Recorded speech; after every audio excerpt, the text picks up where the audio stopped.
Hello. मैं आपका दोस्त रवि रंजन। आज मैं टेंथ क्लास का फर्स्ट चैप्टर के बारे में मैं आज डिस्कस करूंगा कि टेंथ क्लास में फर्स्ट चैप्टर में क्या क्या पढ़ना है। उसके बारे में थोड़ा सा हम इंट्रो के बारे में डिस्कस करेंगे कि जो इस चैप्टर में है सबसे पहले जो पढ़ना है वो पढ़ना है। थोड़ा सा हम देखेंगे इंट्रोडक्शन, फिर दूसरा नंबर देखेंगे हम केमिकल रिएक्शन। क्या देखेंगे? Chemical reaction. और तीसरा नंबर चीज देखेंगे हम देखेंगे balance chemical equation. Balance chemical balance chemical equation. Okay. And फिर देखेंगे टाइप्स ऑफ रिएक्शन। क्या देखेंगे? Types of reaction. और लास्ट में हम देख लेंगे कोरोजन एंड रेंसिडिटी। तो इस प्रकार चैप्टर आपका खत्म हो जाएगा। इस चैप्टर को आप शुरू से अंत तक देखिएगा। मैं पिछले 3 से 4 साल से केमिस्ट्री पढ़ा रहा हूँ रायपुर गैलेक्सी ट्यूटोरियल्स में, और मैं रायपुर मेडिकल कॉलेज में पढ़ाई कर रहा हूँ। थर्ड ईयर का स्टूडेंट हूँ। थोड़ा सा मैं अपने बारे में आपको मैं बता देना चाहता हूँ कि मेरी पढ़ाई क्या क्या, टेंथ ट्वेल्थ मेरा क्या रहा है उसको, और मैं कैसे इतना अच्छा स्कोर कर पाया उसके बारे में थोड़ा सा देखेंगे। ठीक। हम बात करते हैं टेंथ क्लास का। तो टेंथ क्लास में मैं डिस्ट्रिक्ट टॉप 10 में था। उसके बाद मैं ट्वेल्थ में गया, मतलब 11 12 पढ़ा, तो ट्वेल्थ में भी डिस्ट्रिक्ट में टॉप 10 में था। ठीक है। और ट्वेल्थ के साथ ही मैं जेई मेंस निकाला था, और मुझे भारत के 23 एनआईटी कॉलेज मिल रहा था। लेकिन मैं चला गया फिर कोटा। कोटा में वहाँ जेई की तैयारी किया, फिर से मुझे एनआईटी कॉलेज ही मिल रहा था। लेकिन मैं फिर एनआईटी कॉलेज ना लेकर के, पता नहीं, फिर मैं मुझे कंप्यूटर साइंस लेना था, लेकिन मुझे कंप्यूटर साइंस नहीं मिला, तो इसलिए मैं मेडिकल फील्ड में आ गया। और मैं मेडिकल फील्ड में पढ़ाई कर रहा हूँ। ठीक है। और और कुछ कुछ एग्जाम्स में दिया था, जैसे कि मैं झारखंड कंबाइंड दिया था, इंजीनियरिंग का एग्जाम होता है, वहाँ मेरा 51 रैंक था। और बायो में एक एग्जाम होता है एग्रीकल्चर का, उसमें मेरा 49 रैंक था। मैं बीएचयू का भी एग्जाम दिया था, उसमें मेरा रैंक था 208 रैंक, ऑल इंडिया 208 रैंक। इस प्रकार कुछ कुछ हैं, मेरे अच्छे मार्क्स हैं। और मैं अभी फिलहाल मेडिकल कॉलेज में हूँ, नीट क्वालिफाई करके मैं यहाँ एडमिशन लिया हूँ। ठीक। तो चलिए अब हम डिस्कस करते हैं इस चैप्टर के बारे में। बहुत हो गया अपने बारे में, है ना। चलिए। तो चैप्टर का नाम है chemical reaction and it's equation. क्या नाम है चैप्टर का? चैप्टर का नाम है केमिकल रिएक्शन एंड इक्वेशन। ये टेंथ क्लास का पहला चैप्टर है। आप यदि हमारे चैनल पर नए हैं तो प्लीज़ हमारे चैनल को सब्सक्राइब कर दीजिएगा। इस चैनल पर टेंथ क्लास के कंप्लीट सिलेबस रहा है, मतलब अपलोड किए जाएंगे वीडियो। बायो, फिजिक्स और केमिस्ट्री का। पहले ऐसे केमिस्ट्री का कंप्लीट कर लिया जाएगा, फिर ऐसे बायो, फिर लास्ट में फिजिक्स का कंप्लीट किया जाएगा। तो यदि आप नए हैं तो सब्सक्राइब ही कर दीजिएगा, क्योंकि बहुत अच्छा से, मतलब डिटेल में आपको बताया जाएगा। मैं पिछले 3 4 साल से नाइन्थ क्लास से ट्वेल्थ क्लास के बच्चों को केमिस्ट्री पढ़ा रहा हूँ। उसके साथ साथ मैं नीट और जेई के बच्चों को भी मैं पढ़ाता हूँ। हमारे बच्चे पढ़ाए हुए कुछ एमबीबीएस, कुछ इंजीनियरिंग कर रहे हैं। ठीक है। तो चलिए अब बिना टाइम पास किए हुए पढ़ाई स्टार्ट करते हैं। सबसे पहला टर्म आता है कि आखिर केमिकल रिएक्शन, ये केमिकल रिएक्शन है, आखिर केमिकल रिएक्शन है क्या? केमिकल रिएक्शन है क्या? तो यहाँ जो डिफिनेशन लिखा हुआ है, पहले हम लोग इसको पढ़ने की कोशिश करते हैं। The The breaking and making of bonds between different atoms to produce new substance is called chemical reaction। ये बोल रहा है कि breaking and making of bonds between different atoms to produce new substance is called chemical reaction। जैसे कि एक बात को आप समझिए कि यहाँ जो हम मान लीजिए कि एक कोई रिएक्शन लिखते हैं, इधर एक रिएक्शन लिखते हैं, जैसे कि A2 + B2। इस प्रकार यहाँ क्या होगा? तो ए है, तो यहाँ A2 का मतलब डब ए है, और B2 का मतलब क्या है?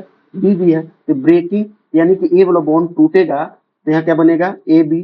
और ब्रेकिंग यानी मेकिंग, ये वाला बॉन्ड भी टूटेगा। देखिए बी के बीच जो बॉन्ड है वो टूटेगा, ए के बीच है बॉन्ड वो टूटेगा। ए और बी दोनों क्या होंगे? फिर कंबाइन होंगे, तो क्या बना देंगे? AB। तो यही बोल रहा है कि the breaking and making of bonds between different atoms to produce new substance, यानी कि यह एक न्यू सब्सटेंस है। A2 अलग चीज था, B2 अलग चीज था, और AB क्या है? यह एक अलग चीज है। Is called chemical reaction. इसको क्या बोलेंगे हम?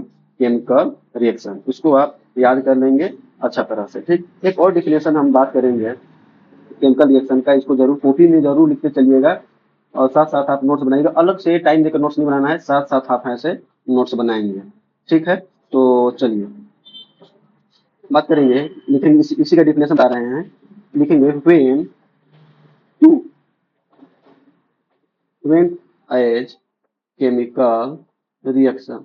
ये क्या बोल रहा है कि दो रिएक्टिंग सब्सटेंस है, दो या दो से अधिक रिएक्टिंग सब्सटेंस जब रिएक्ट करते हैं तो रिएक्ट करने के बाद नया सब्सटेंस बनाते हैं, उसी को हम क्या बोलते हैं, केमिकल रिएक्शन। ठीक, अब देखिए आगे हम बात कर रहे हैं कि there are two changes namely physical and chemical changes. हमारे आसपास दो प्रकार के मुख्यतः चेंजेज होते हैं, एक होता है केमिकल चेंज और एक होता है फिजिकल चेंज। केमिकल चेंज क्या है और फिजिकल चेंज क्या है, तो देखिए फिजिकल चेंज के बारे में पहले डिस्कस कर रहे हैं। तो फिजिकल चेंज क्या है भाई, तो मेल्टिंग ऑफ आइस, ये हो गया फिजिकल चेंज में। जैसे कि देखो मान लीजिए कि वाटर है, क्या है हमारे पास, वाटर है, वाटर, तो वाटर हमारे पास लिक्विड रहता है, लिक्विड से यदि हमको क्या करेंगे, इसको हम करते हैं फ्रीज, तो फ्रीज करेंगे तो क्या बन जाएगा, ये आइस बन जाएगा। समझ रहे हैं, आइस क्या हो जाएगा, ये सॉलिड। अब इसी आइस को फिर से हम क्या करेंगे, हीट करेंगे तो क्या बन जाएगा, ये लिक्विड। तो वैसा प्रोसेस जिसमें ऐसे कुछ भी नया चीज नहीं बनता है, बस क्या हो, फेज में चेंज हो। फेज चेंज करने का मतलब है फेज चेंज। फेज चेंज का मतलब होता है कोई चीज सॉलिड है तो सॉलिड से लिक्विड होगा, लिक्विड से गैस होगा। तो इस प्रकार जब लिक्विड से सॉलिड, सॉलिड से गैस, इस प्रकार जब चेंजेज हो, इसको हम बोलते हैं फेज चेंज। तो फेज चेंज है तो वाटर फ्रीज हुआ तो बना आइस, आइस को फिर से हीट किया, क्या बन गया हमारा, लिक्विड H2O। तो इस प्रकार के चेंजेज को हम क्या बोलेंगे, फिजिकल चेंज। अब केमिकल चेंज क्या है, तो देखिए रस्टिंग ऑफ आयरन, यानी कि आयरन में जंग लगना एक एग्जाम्पल है केमिकल चेंज का। या फिर फॉर्मेशन ऑफ कट, यानी कि दूध से दही का बनना, ये भी क्या एक एग्जाम्पल है, इसका एग्जाम्पल है, इसका एग्जाम्पल है, ये है एग्जाम्पल केमिकल चेंज का। जैसे कि एक एग्जाम्पल के तौर पर देखते हैं, मान लीजिए कि H2 है प्लस O2, अब यहाँ से क्या बन गया, H2O।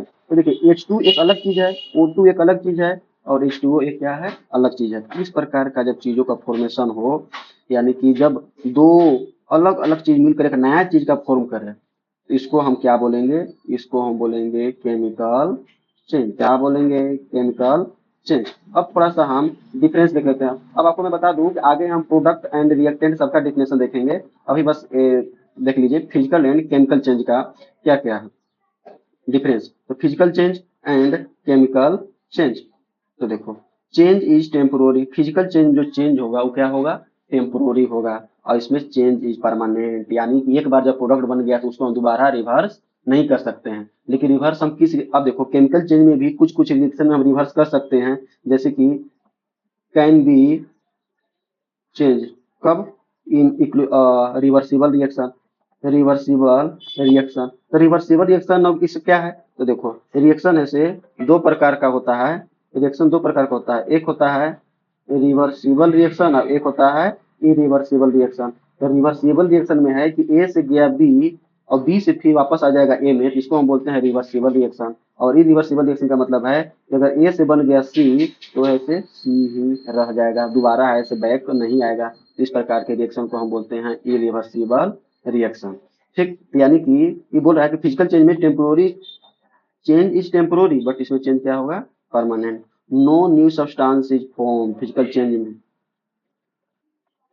अब हम बात करेंगे केमिकल चेंज का। केमिकल चेंज में ऐसे new substance formed with entirely different physical and chemical properties, यानी कि जो नया सब्सटेंस बनेगा प्रोडक्ट के तरफ वो क्या होगा, रिएक्टेंट से एकदम अलग होगा, with entirely different physical and chemical properties. लेकिन इधर फिजिकल चेंज में there is change only in physical property. जैसे कि एक एग्जांपल देख लीजिए, हम इधर देते हैं फिजिकल में, जैसे कि देखिए H2O है, ये सॉलिड है और सॉलिड से, सॉलिड का मतलब क्या हो गया, ये आइस है। अब इसको हम हीट किए तो हीट करेंगे फिर क्या बन जाएगा, ये H2O लिक्विड बन जाएगा, ये समझ रहे हैं, H2O लिक्विड बन जाएगा। अब यहीं अगर हम बात करें, मान लो कि कैल्शियम प्लस H2O का रिएक्शन करें, क्या बन जाएगा, है तो बन जाएगा CaOH का होल ट्वाइस प्लस H2। इस प्रकार है से रिएक्शन ऐसे होगा। तो बोल रहा है, समझिए इसको, पहले डिफरेंस को समझिएगा कि no new substance is formed, यानी कि इस जो फिजिकल चेंज है इसमें नया सब्सटेंस का फॉर्मेशन नहीं होता है, जबकि केमिकल में नया सब्सटेंस का फॉर्मेशन हो जाता है।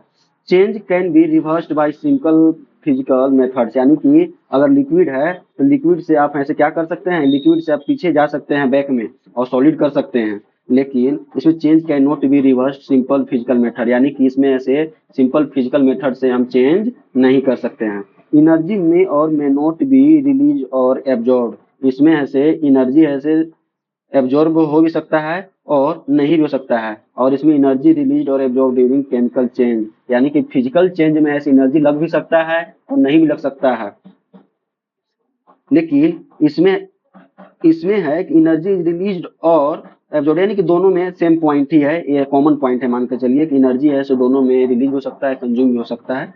ठीक, चलिए, any change that involves chemical changes is called chemical reaction, is called chemical reaction.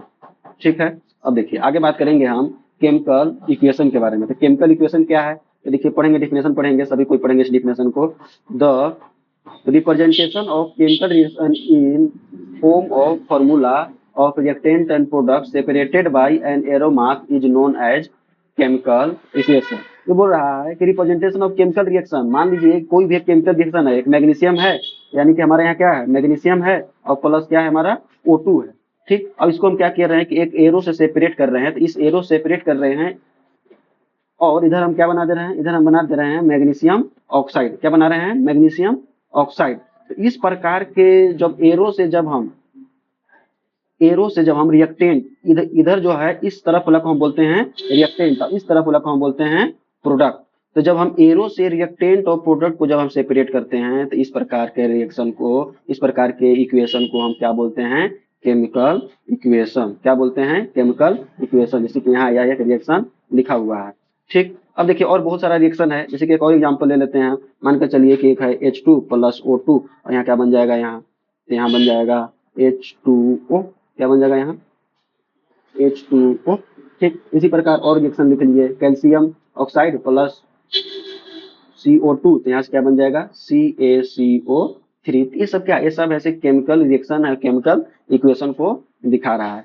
अब ऐसे रिएक्शन ऐसे एक होता है बाइलेंस्ड केमिकल रिएक्शन है, एक होता है अनबाइलेंस्ड केमिकल रिएक्शन। तो बाइलेंस्ड केमिकल रिएक्शन क्या है, तो देखिए बाइलेंस्ड केमिकल रिएक्शन क्या है, अब डिफिनेशन पढ़ेंगे हम बाइलेंस्ड केमिकल इक्वेशन का। The same number of atoms each element on LHS reactant side and RHS on product of the equation. Balanced chemical equation करने का मतलब है कि मान लो कि यहाँ CaO है प्लस O2 है, CO2 है, तो यहाँ से करेगा रिएक्शन, क्या बन जाएगा, CaCO3। तो देखो यहाँ इधर कितना कैल्शियम है, तेरा एक कैल्शियम, कैल्शियम इधर कितना है, एक। ऑक्सीजन कितना है, तो यहाँ देखो, यहाँ एक ऑक्सीजन और यहाँ दो ऑक्सीजन। ऑक्सीजन कितना होगा टोटल, तो एक, और यहाँ दो, तो कितना होगा टोटल, तीन।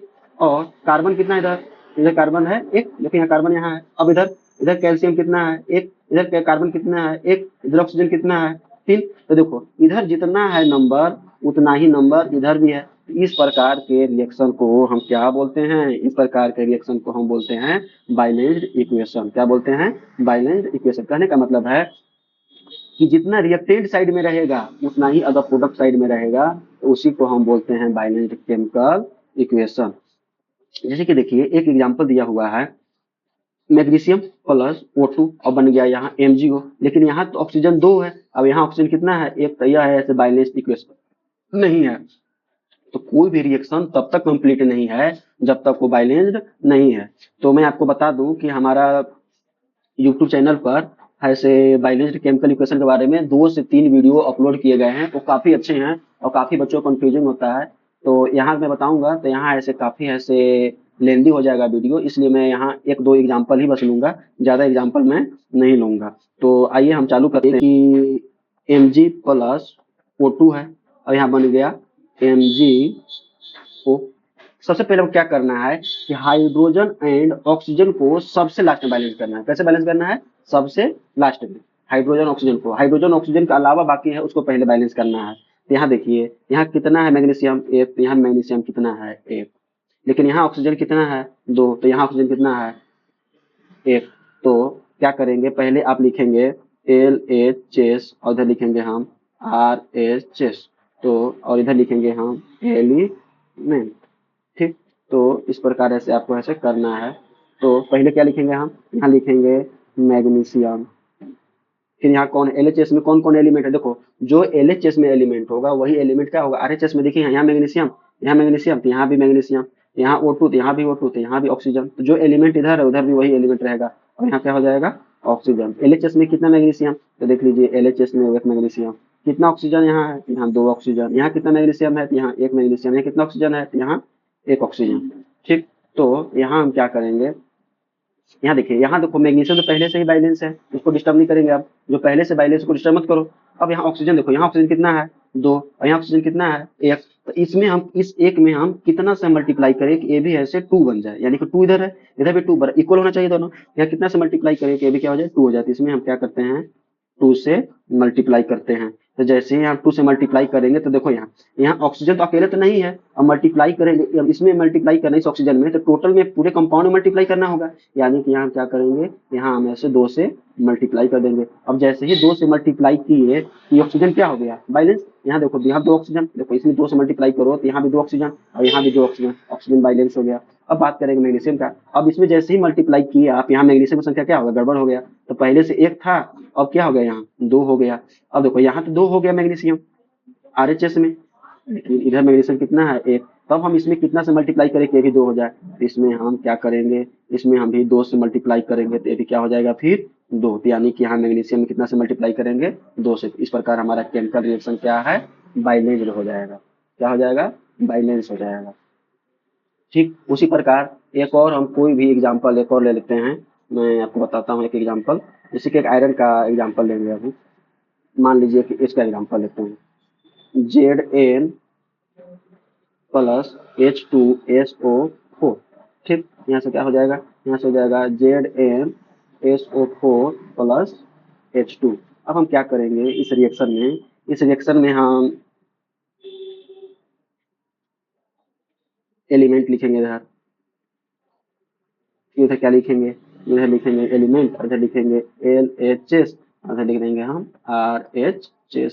यहाँ कौन कौन एलिमेंट है, पहले देखो जिंक है, और कौन एलिमेंट है हाइड्रोजन है, और कौन है सल्फर है, और कौन है यहाँ ऑक्सीजन है। तो पहले आप बता चुके हैं कि हाइड्रोजन और ऑक्सीजन को सबसे लास्ट में है से ए करना है, बैलेंस करना है। तो देखिए यहाँ यहाँ जिंक कितना है, यहाँ जिंक है 1, थोड़ा सा अलग कलर लेते हैं, यहाँ जिंक कितना है, यहाँ जिंक है 1, यहाँ हाइड्रोजन कितना है, तो हाइड्रोजन यहाँ है 2, सल्फर कितना है यहाँ सल्फर 1, यहाँ ऑक्सीजन कितना है, तो यहाँ ऑक्सीजन 4।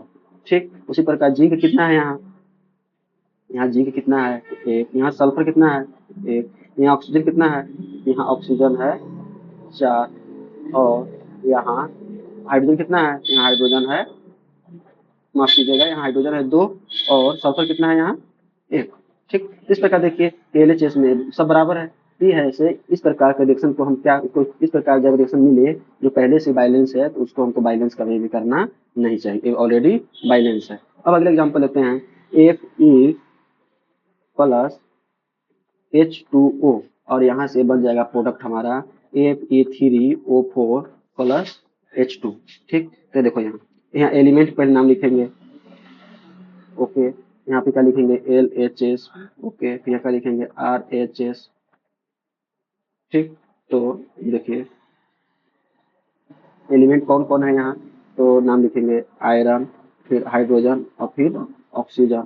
यहाँ आयरन कितना है इधर LHS में, आयरन 1, इधर RHS में आयरन 3, इधर हाइड्रोजन कितना है, यहाँ हाइड्रोजन है 2, यहाँ हाइड्रोजन कितना है इधर, देखिए इधर है 2, ऑक्सीजन कितना है यहाँ 1, यहाँ कितना है 4, देखिए यहाँ 1 इधर 4।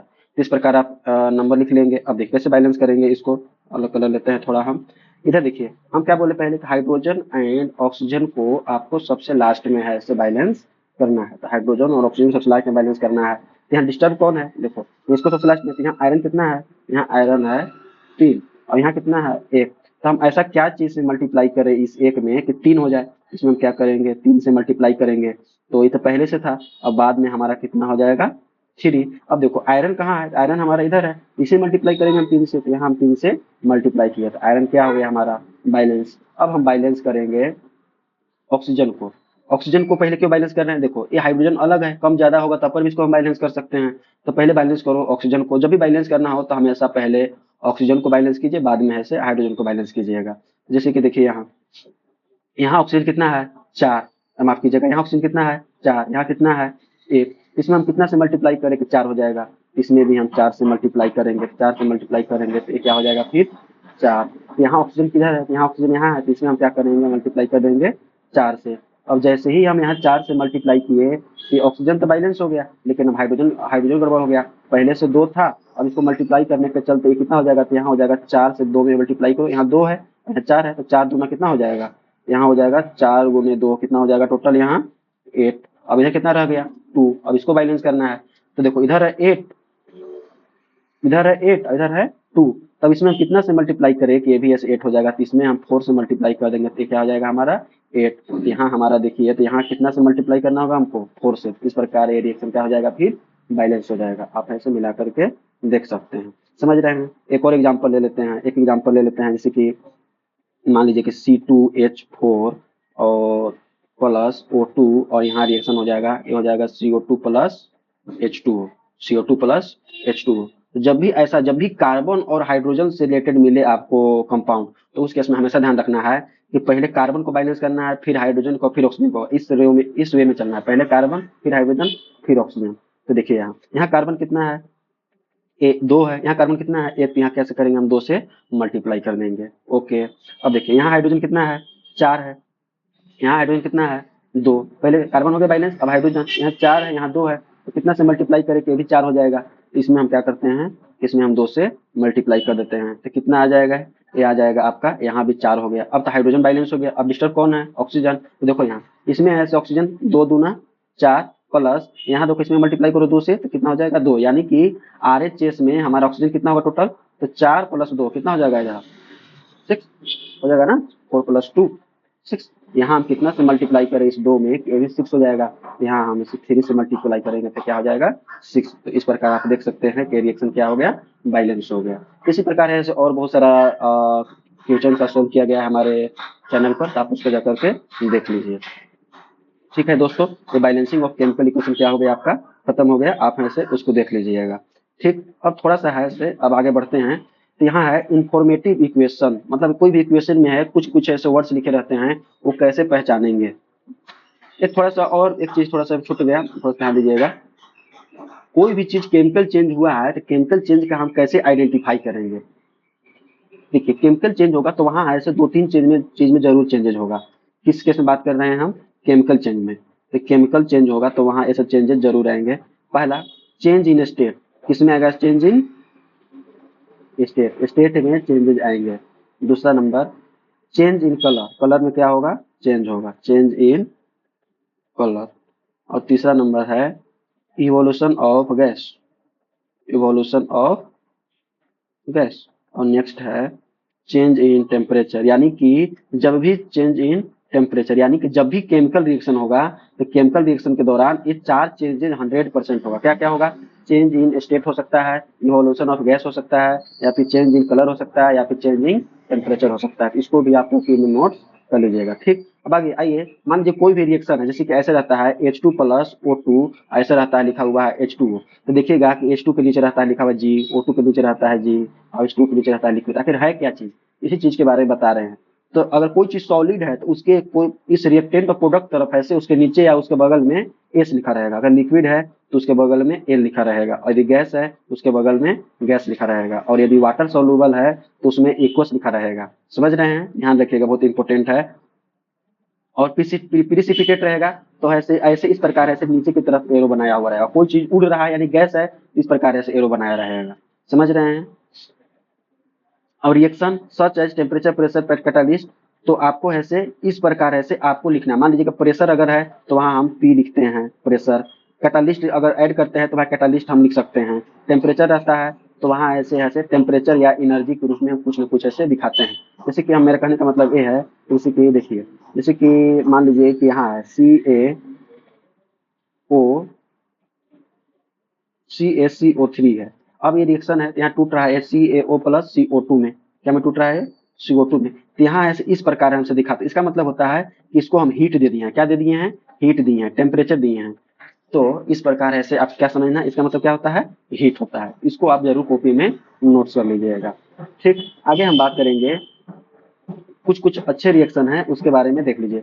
आयरन प्लस H2O रिएक्शन करता है तो आयरन Fe3O4 बन जाएगा प्लस H2 गैस रिलीज होता है। तो देखिए यहाँ आयरन क्या है, सॉलिड है, H2O क्या है, लिक्विड है, तो यहाँ लिखाया। Fe3O4 क्या है, सॉलिड है, H2 क्या है, यहाँ गैस है, तो यहाँ इस प्रकार हम गैस लिखेंगे। CO क्या है, मोनोऑक्साइड है, गैस है, ये क्या है, गैस है। और क्या एटमोस्फियर है, ये क्या है, प्रेशर है, तो यहाँ हम प्रेशर को दिखाते हैं। ये क्या है, CH3OH, ये क्या है, लिक्विड है, इस प्रकार ऐसे हम लिक्विड को दिखाए हैं। उसी प्रकार देखिए CO2 एक्वस यानी कि ऐसे वाटर में सोलुबल है, वाटर लिक्विड दिखा रहा है। सनलाइट अलग चीज कुछ भी दिखाएंगे तो उस प्रकार हम लिखेंगे। यहाँ एक्वस मैंने water soluble, aqueous water soluble, यहाँ लिक्विड, इस प्रकार ये इंडिकेशन का यूज होता है। अब आगे देखेंगे हम टाइप्स ऑफ रिएक्शन, यानी कि हमारे पास कितने टाइप के ऐसे रिएक्शंस होते हैं। तो टाइप्स ऑफ रिएक्शन, तो देखिए हमारे पास पढ़ना है जो जो रिएक्शन। पहला रिएक्शन पढ़ेंगे हम कॉम्बिनेशन रिएक्शन, नेक्स्ट पढ़ेंगे डिकम्पोजिशन रिएक्शन, आगे पढ़ेंगे हम डिस्प्लेसमेंट रिएक्शन, नेक्स्ट पढ़ेंगे हम डबल डिस्प्लेसमेंट रिएक्शन, अगला पढ़ेंगे ऑक्सीडेशन, फिर पढ़ेंगे हम रिडक्शन। और ये दोनों को मिला करके इन्हीं रिएक्शन को हम बोलते हैं रेडॉक्स रिएक्शन। क्या बोलते हैं, रेडॉक्स रिएक्शन। आगे पढ़ेंगे प्रिसिपिटेशन रिएक्शन, फिर पढ़ेंगे एक्सोथर्मिक रिएक्शन, और फिर पढ़ेंगे हम एंडोथर्मिक रिएक्शन। तो हमारे पास इतने प्रकार के रिएक्शंस हैं। तो आपसे पूछ देगा, देखिए केमिस्ट्री में यदि अच्छा मार्क्स लाना है, एक चीज मतलब गांठ बांध लीजिए, आप दिमाग में बांध लीजिए कि केमिस्ट्री में यदि बहुत अच्छा मार्क्स लाना है, तो मान लीजिए सबसे पहले अगर आता है आपका एग्जाम में, तो पहले लिखना है डेफिनेशन। क्या लिखना है, डेफिनेशन। और सेकंड नेक्स्ट लिखेंगे हम डेफिनेशन लिख लेंगे, उसके बाद हम उसके नीचे हम केमिकल रिएक्शन जरूर लिखेंगे। अगर केमिकल रिएक्शन केमिस्ट्री में नहीं लिखते हैं, तो अगर मान लीजिए क्वेश्चन 2 नंबर का है तो सिर्फ डेफिनेशन लिख कर अगर आ गया तो उसको आपको आधा नंबर ही मिलेगा। यदि आप केमिकल रिएक्शन लिख दिए तो आपको फुल में फुल नंबर मिलेगा। तो हमेशा डेफिनेशन और केमिकल रिएक्शन। आपको मैं बता दूं कि मेरा 10th क्लास में 96 मार्क्स था, माफ कीजिएगा 94 मार्क्स था साइंस में, और मेरा 99 मार्क्स था मैथ में। मेरा काफी अच्छा स्कोर था 10th क्लास में। या 12th में भी मेरा केमिस्ट्री में था 87, मैथ्स में था 87, और फिजिक्स में था मेरा 84। ठीक है, इस प्रकार मेरा मार्क्स था। तो पढ़िएगा तो अच्छे मार्क्स आते हैं। तो इसी चलते तो दोनों में 10th और 12th में दोनों में डिस्ट्रिक्ट टॉप 10 में था। ठीक, तो चलिए आइए हम चालू करते हैं। सबसे पहला रिएक्शन कॉम्बिनेशन रिएक्शन। सबसे पहला रिएक्शन क्या है, कॉम्बिनेशन रिएक्शन। तो देखिए देखेंगे यहाँ क्या डिफिनेशन इसका है। ए रिएक्शन इन विच टू और more reactants combine to form single product is called chemical reaction. ये बोल रहा है कि वैसा रिएक्शन, वह रिएक्शन जिसमें दो या दो से ज्यादा रिएक्टेंट हो। जैसे कि देखिए यहाँ कार्बन है और O2 है, तो दो रिएक्टेंट है, ये दोनों मिलकर क्या बना रहा है, सिंगल प्रोडक्ट बना चाहिए। यानी कि रिएक्टेंट कितना भी रहे, लेकिन प्रोडक्ट हमेशा कितना रहना चाहिए, एक ही प्रोडक्ट रहना चाहिए। तो इस प्रकार के रिएक्शन को हम क्या बोलते हैं, कॉम्बिनेशन रिएक्शन। तो देखिए कार्बन हो गया प्लस O2 हो गया, तो क्या हो जाएगा, कार्बन और ऑक्सीजन, क्या हो जाएगा, कार्बन डाइऑक्साइड। ये है बर्निंग ऑफ कोल मतलब कार्बन। अब देखिए फॉर्मेशन ऑफ वाटर का रिएक्शन दिया हुआ है, तो H2 प्लस O2, यहाँ क्या बन जाएगा हमारा H2O। तो देखिए यहाँ दो से ज्यादा हमारे पास है, देखिए 2 H2 प्लस 2 O2, और क्या बनाया हमको 2H2, यानी कि समझिए यहाँ क्या है, यहाँ एक ही प्रकार के H2O बना हुआ है ना। इस प्रकार के हम रिएक्शन को हम क्या बोलेंगे, इस प्रकार के रिएक्शन को हम बोलेंगे कॉम्बिनेशन रिएक्शन। अब बात करेंगे कैल्शियम ऑक्साइड प्लस H2O, और यहाँ बन जाएगा CaOH का होल ट्वाइस, और हो जाएगा एक्वस। देखिए कैल्शियम ऑक्साइड को हम क्या बोलते हैं, क्यूक्लाइन। क्या बोलते हैं, क्यूक्लाइन। और CaOH होल 2 को बोलते हैं सिलेक्ट लाइन। क्या बोलते हैं, सिलेक्ट लाइन। इसका मतलब अगर हिंदी में इसका बात करें हम, इसको बोलते हैं हम सूखा हुआ चूना, इसको बोलते हैं बुझा हुआ चूना। इसको हम क्या बोलते हैं, इसको बोलते हैं बुझा हुआ चूना, और इसको बोलते हैं सूखा चूना। ठीक है, अब देखिए अब ऐसा रिएक्शन हो रहा है, आखिर कैसे रिएक्शन हो रहा है, आप रटिएगा तो गड़बड़ हो जाएगा। तो देखिए कैसे हो रहा है, इसको रटना नहीं है, कोई भी रिएक्शन को समझिए। कार्बन के ऊपर ऐसे दो प्रकार का चार्ज होता है, एक होता है +4 चार्ज और एक होता है -4 चार्ज। ठीक, और ऑक्सीजन के ऊपर होता है चार्ज -2 चार्ज। तो देखो यहाँ कार्बन है और यहाँ क्या है O2 है, तो O2 ऐसे टूट जाएगा ऑक्सीजन में, और दो ऑक्सीजन, और ये ऐसे ऑक्सीजन इस प्रकार है, डबल बॉन्ड है। तो मान लो कि यहाँ से एक ऑक्सीजन आया, यहाँ से क्या आया, कार्बन आया, तो कार्बन के ऊपर कितना चार्ज होता है, +4, और ऑक्सीजन को कितना होता है -2। अब सोचेंगे कि -4 क्यों नहीं लिए, अरे माइनस माइनस फोर रिएक्शन करता है, हमेशा रिएक्शन किसके होता है, प्लस माइनस के बीच। यहाँ +4 और यहाँ -2, तो क्या हो जाएगा यहाँ, समझिए। तो यहाँ क्या होता है, एक्सचेंज होता है। यहाँ इसका चार्ज इसके ऊपर, इसका चार्ज इसके ऊपर, तो क्या बन जाएगा यहाँ C2O4। अब देखो ये 2 से 2 क्या हो जाएगा, कैंसिल। यहाँ क्या हो जाएगा 2, यहाँ क्या हो जाएगा CO2। तो देखो कार्बन के पास 2, यहाँ 4, तीनों काट सकते हैं ना, और कैसे ऐसे रहता है 2/4, यहाँ 3 काट सकते हैं 1/2, ऐसे कर दिए। तो यहाँ क्या बन गया हमारा CO2। अब बात करते हैं हम H2O के बारे में। तो देखो H2O है से H2O के बारे में भी वैसे ही, हाइड्रोजन पर प्लस चार्ज होता है और ऑक्सीजन के ऊपर -2 चार्ज होता है, तो यहाँ चार्ज क्या होगा, एक्सचेंज होगा। यहाँ क्या बन जाएगा, यहाँ बन जाएगा H और 2 और यहाँ क्या बन जाएगा O। इस प्रकार हमारा ऐसे रिएक्शन हो गया, समझ रहे हैं। तो इसी प्रकार ऐसे हमारा रिएक्शन होता है। ठीक, चलिए आगे हम बात करेंगे डीकम्पोजिशन रिएक्शन। क्या है डीकम्पोजिशन रिएक्शन, तो देखिए decomposition reaction, the reaction in which single reactant breaks down into two or more products is known as decomposition reaction। मतलब वैसा रिएक्शन जिसमें सिंगल प्रोडक्ट, जैसे कि देखिए यहाँ एक सिंगल प्रोडक्ट है और उसको क्या कर रहे हैं, हीट कर रहे हैं। डिकम्पोजिशन का मतलब क्या होता है, तोड़ना, और कॉम्बिनेशन का मतलब क्या होता है, जोड़ना। कॉम्बिनेशन का मतलब होता है जोड़ना और डिकम्पोजिशन का मतलब होता है तोड़ना।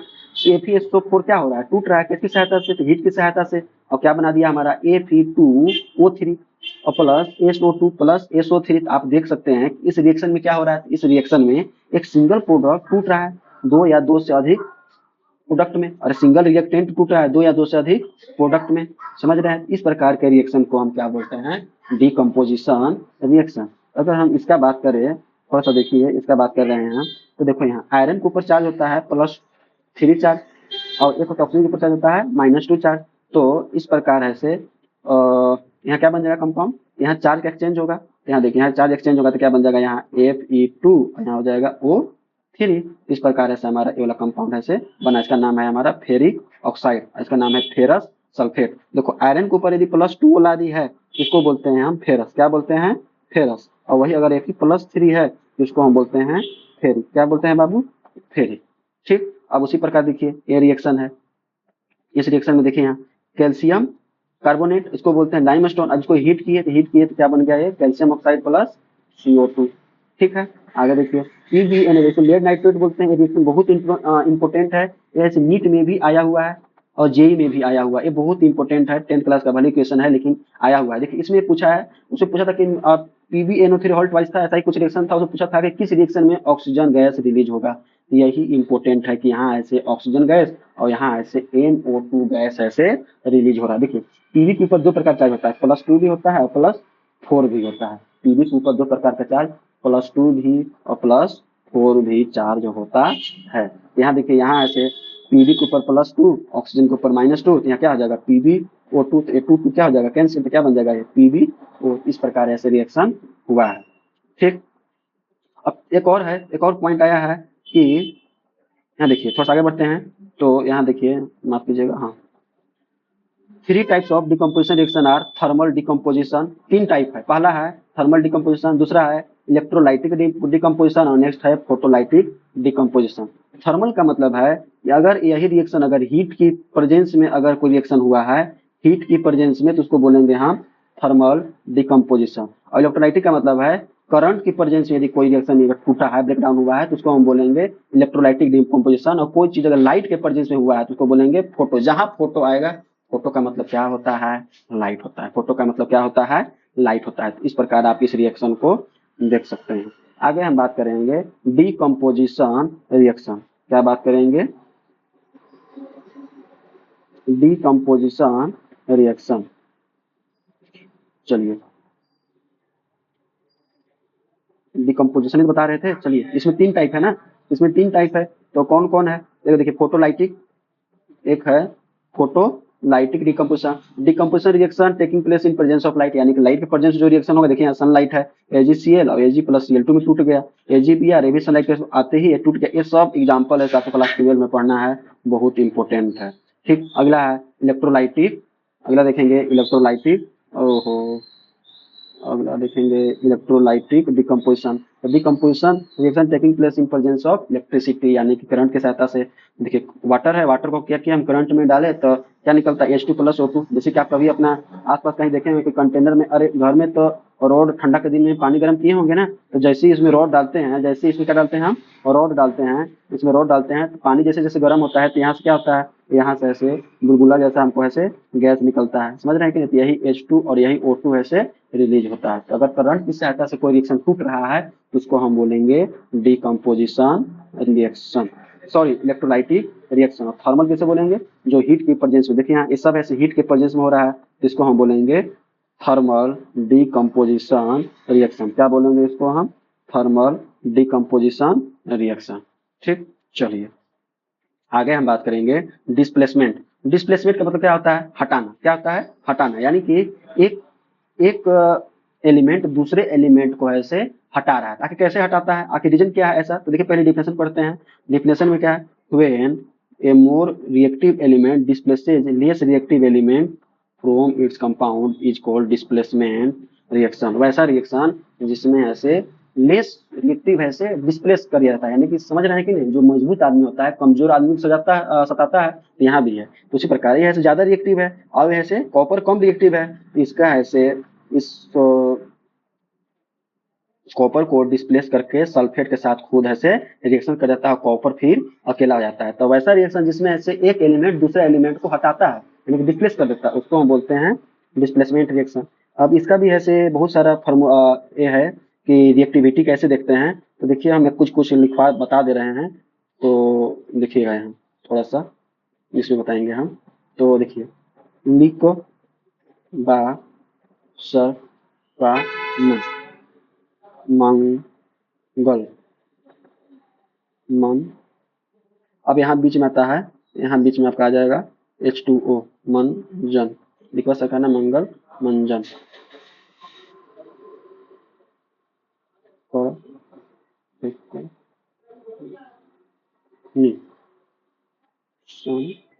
और H प्लस छापा। ठीक, देखिए यहाँ इस प्रकार ऐसे जैसे जैसे अगर आप नीचे जाएंगे रिएक्टिविटी क्या होता है? रिएक्टिविटी ऐसे इंक्रीज होता है। रिएक्टिविटी क्या होता है? इंक्रीज होता है। देखिए लिथियम ऐसे लिथि अगर मान लीजिए कोई रिएक्शन हो रहा है तो उस केस में ऐसे लिथियम ऐसे किसको, अगर लिथियम और मैग्नीशियम में देखें तो लिथियम ऐसे मैग्नीशियम को डिस्प्लेस कर देगा। उसी प्रकार यहाँ हमारा एग्जांपल कौन था? अभी आयरन है और देखिए यहाँ कॉपर है। आयरन ऊपर है, ऊपर वाला ऐसे, ऊपर वाला जो भी है ना, ऊपर वाला वो ऐसे मोर रिएक्टिव है। ऊपर वाला है ऐसे मोर रिएक्टिव है और नीचे वाला लेस रिएक्टिव। यानी कि नीचे वाला लेस रिएक्टिव, यानी कि आयरन ज्यादा रिएक्टिव, कोबाल्ट कम रिएक्टिव, कोबाल्ट ज्यादा रिएक्टिव, निकेल कम रिएक्टिव। अगर निकेल और इसमें देखिए एसिड में ये ज्यादा रिएक्टिव, एसिड कम रिएक्टिव। इस प्रकार ऐसे आपको ऐसे ये वाला ऐसे देख लीजिएगा। ठीक है, इसी के आधार पर ऐसे हम ऐसे बात कर रहे हैं। ठीक, चलिए अब आगे है अगला जो रिएक्शन है। देखिए यहाँ अगला रिएक्शन क्या है? Zinc plus copper sulphate. तो जिंक ज्यादा रिएक्टिव है, सल्फेट इस प्रकार बन जाएगा Pb प्लस सी। इस प्रकार से रिएक्शन हो जाएगा, आप देख लीजिएगा। उसी जैसे बताए उसी से हो रहा है। ठीक, आगे हम बात करेंगे double displacement reaction. The reaction in which two different ion और groups of atom in reactant molecule are displace, it is called double displacement reaction. जिसमें वैसा रिएक्शन जिसमें दो आयन या दो कटायन, आयन कटायन क्या है? जब भी आएगा आयन लिखेंगे तो आयन हमारे पास दो प्रकार का होता है। आयन मतलब क्या होता है? चार्ज। आयन का मतलब क्या है? चार्ज। तो चार्ज दो प्रकार का, पॉजिटिव एक निगेटिव।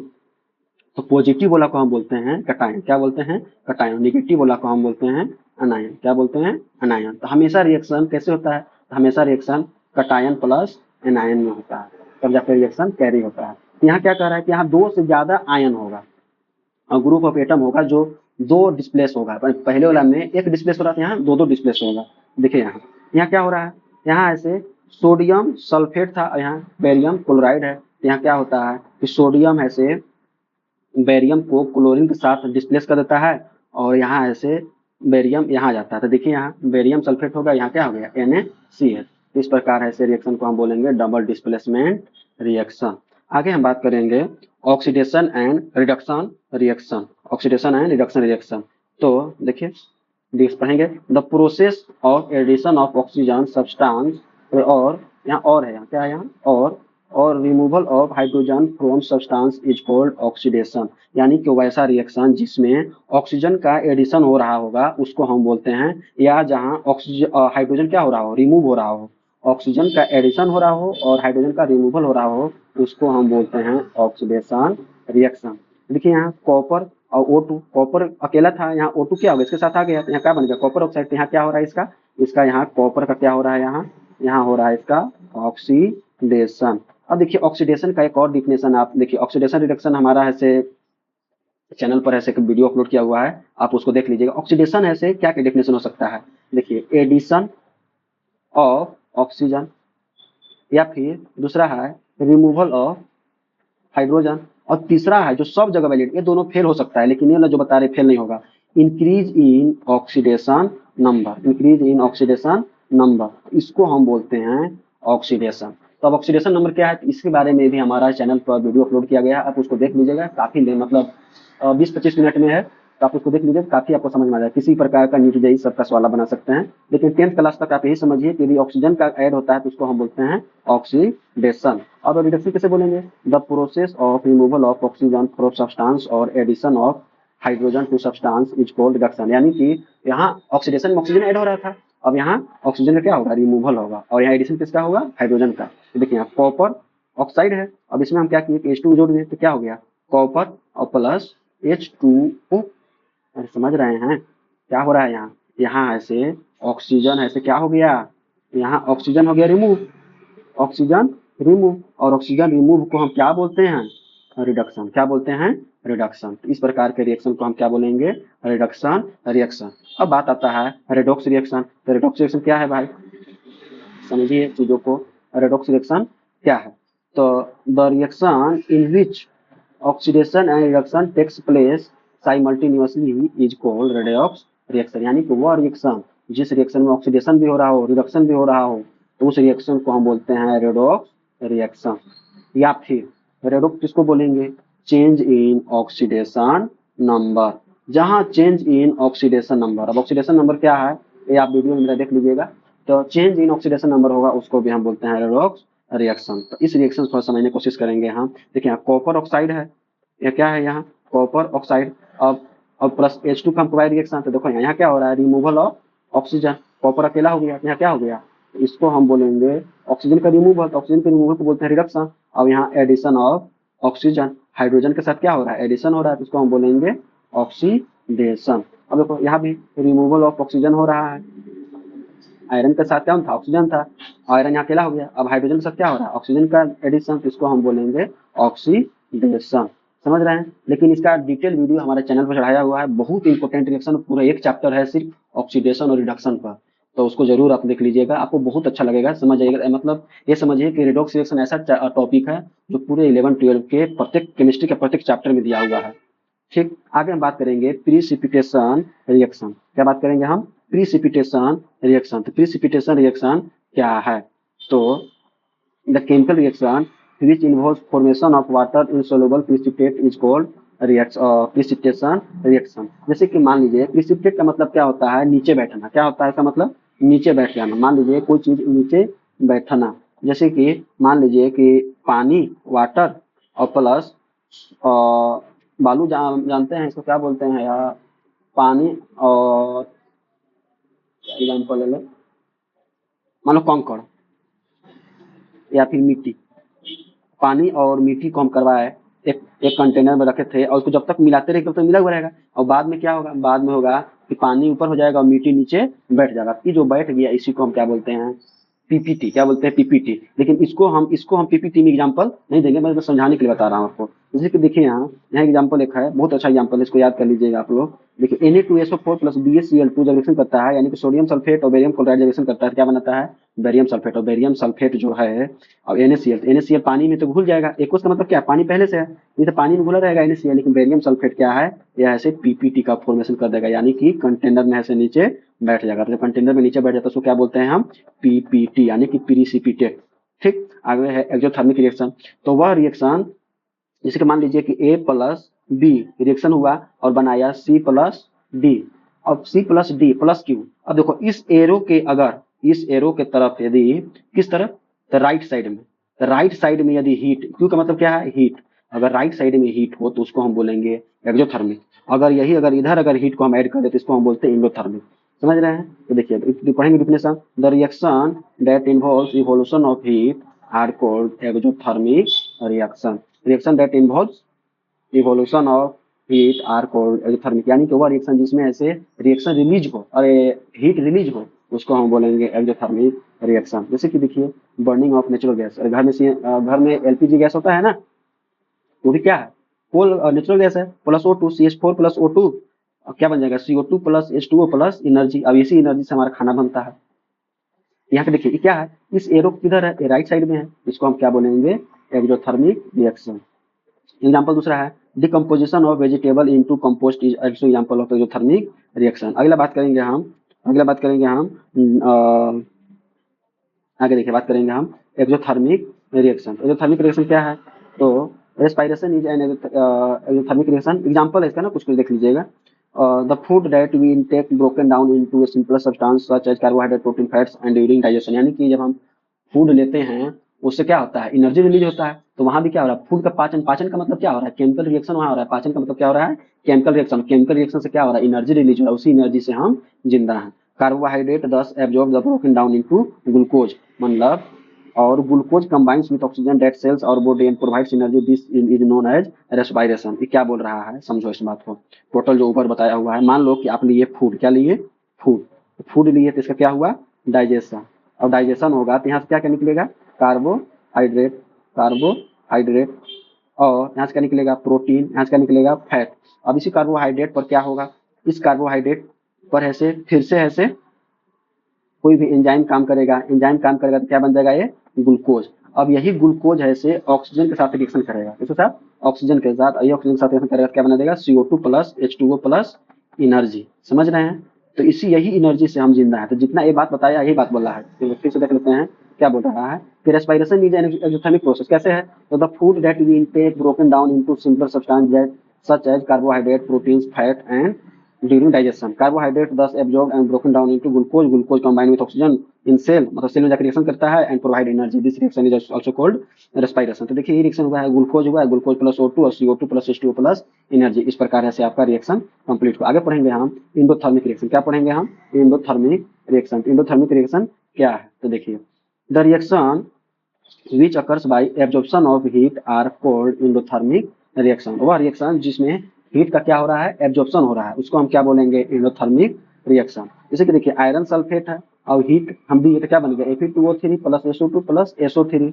इसको फेरिक ऑक्साइड, इसको फेरस ऑक्साइड पहले बता चुके हैं। आयरन के ऊपर +2 रहेगा तो फेरस, आयरन के ऊपर +3 रहेगा तो फेरिक ऑक्साइड। उसी प्रकार CaCO3 इसको हीट देंगे तो क्या बन जाएगा, कैल्शियम ऑक्साइड प्लस CO2। ये भी कैसा रिएक्शन है, एंडोथर्मिक रिएक्शन। आगे हम बात करेंगे रेंसिडिटी। किसके बारे में बात करेंगे हम, रेंसिडिटी।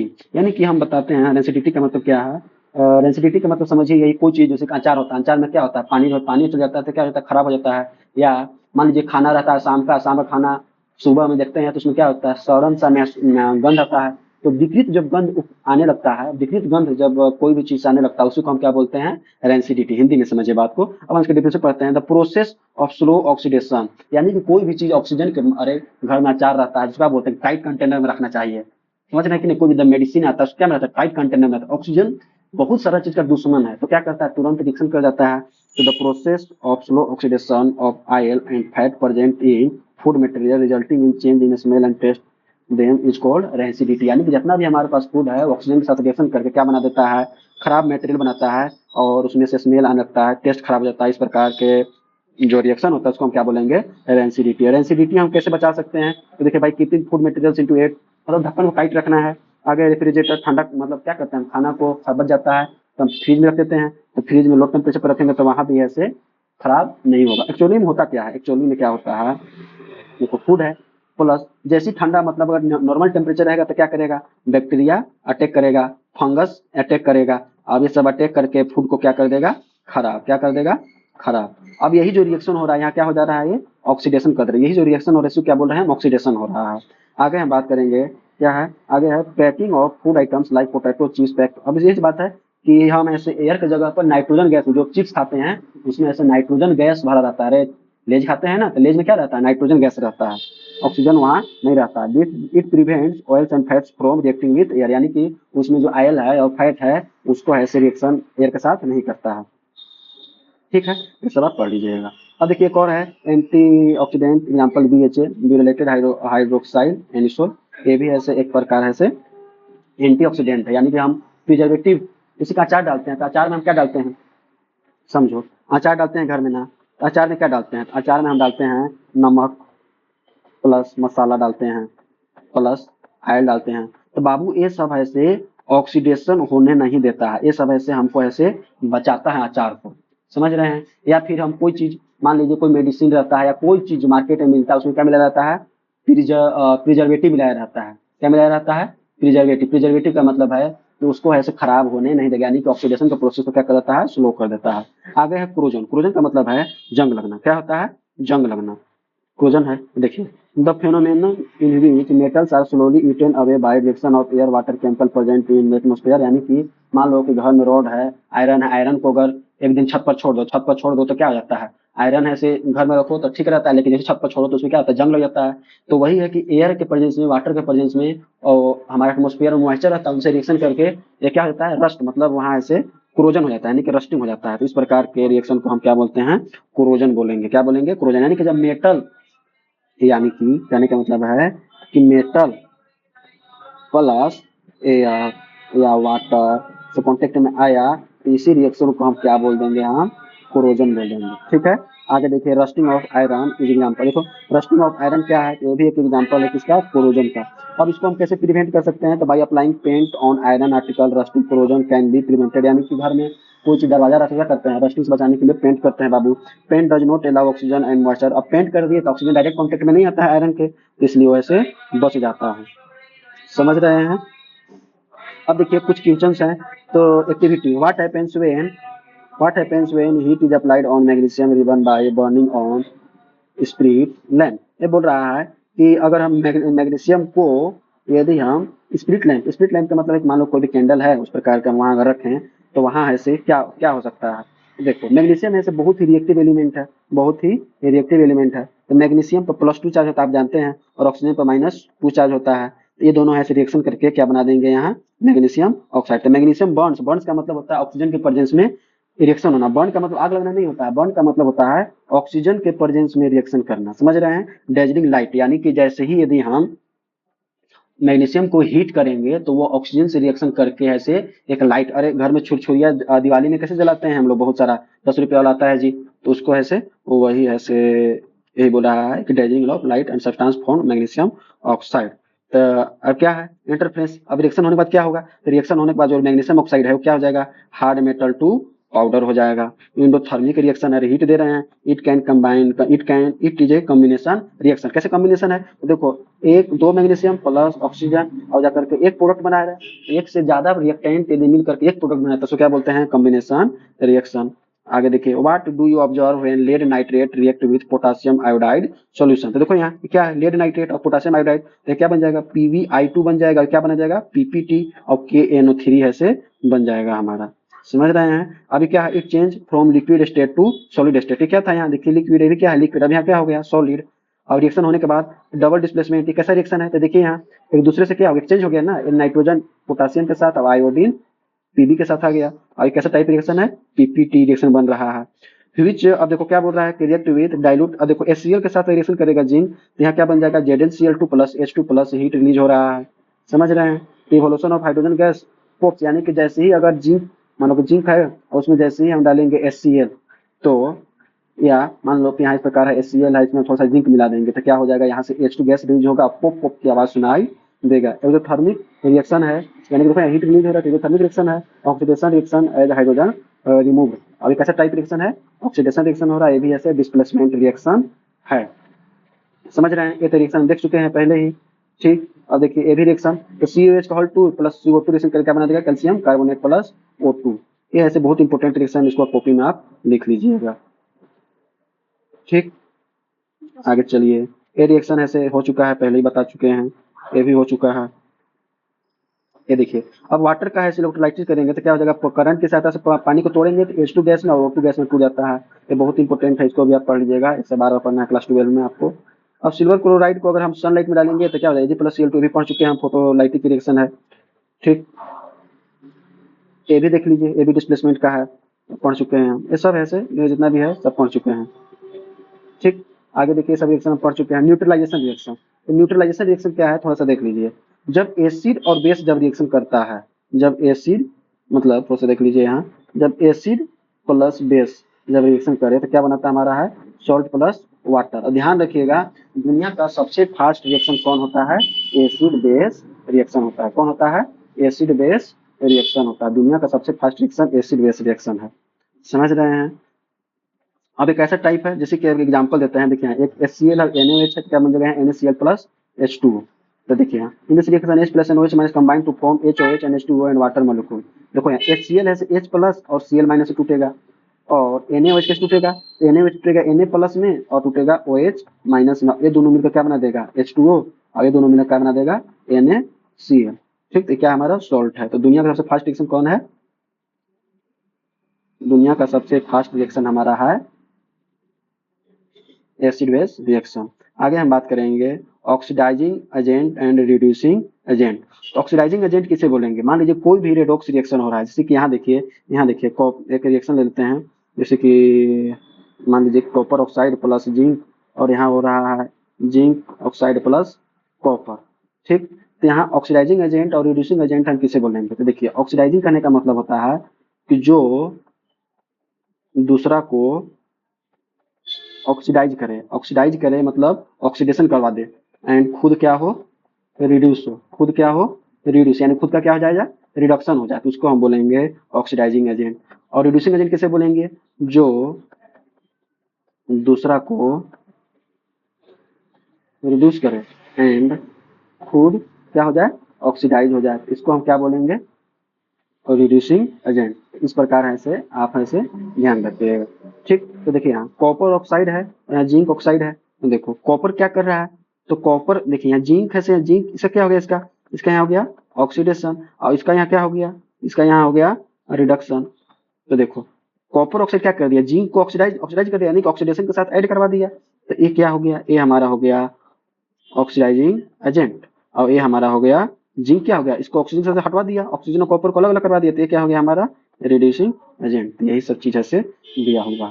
ठीक है, इस प्रकार ऐसे चैप्टर हमारा क्या हो गया, खत्म हो गया। यदि आप हमारे चैनल पर नए हैं तो प्लीज हमारे चैनल को सब्सक्राइब कर दीजिएगा। हमारे चैनल पर कंप्लीट वीडियो अपलोड किया जाएगा, इसलिए चैनल को बिना सब्सक्राइब किए हुए मत आगे बढ़िएगा। ठीक है दोस्तों, आज के लिए यही तक। जय हिंद, जय भारत, धन्यवाद।